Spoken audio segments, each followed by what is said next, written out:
ব্যবসার প্রচার মানে কিভাবে বাড়ানো যায় এই সব নিয়ে আর কি। ইন্টারেস্টিং তো বটেই। এর মূল ফোকাসটা মনে হচ্ছে কিভাবে একটা ব্যবসার কথা মানে মেসেজটা আরও বেশি লোকের কাছে ঠিকঠাক পৌঁছানো যায়।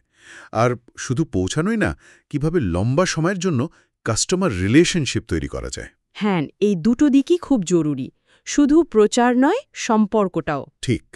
সোর্সটাতে কিন্তু একদম পুরনো দিনের প্রচার থেকে শুরু করে ধরুন ফেসবুক, ইনস্টাগ্রাম, ইউটিউব মার্কেটিং, এই সব কিছুর কথাই আছে। আবার একদম ডিরেক্ট মার্কেটিং, যেমন ধরুন ইমেল মার্কেটিং, প্রায় 50,000 ইমেলের মাধ্যমে, বা SMS মার্কেটিং, সেটাও 50,000 নম্বরে। এমনকি হোয়াটসঅ্যাপেও প্রায় 10,000 কাস্টমারের সাথে যোগাযোগের কথা বলা হয়েছে। 50,000?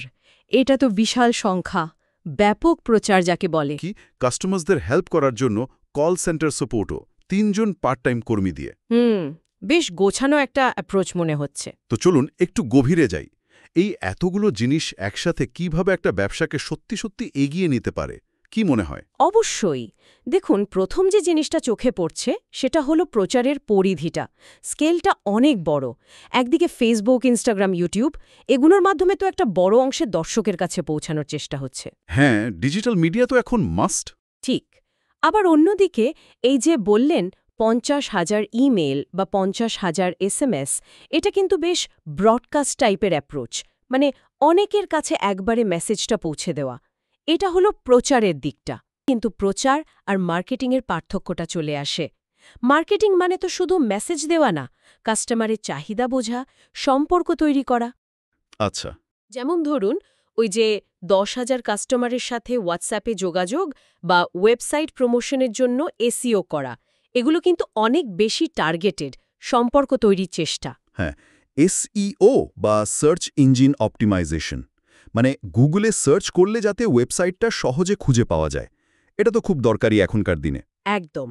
কিন্তু ওয়েবসাইটে শুধু লোক আনলেই তো হবে না, মানে ভিজিটর এলো, তারপর সোর্সটা এটাকে কিভাবে দেখেছে? ঠিক, SEO ট্র্যাফিক আনে, সেটা সত্যি।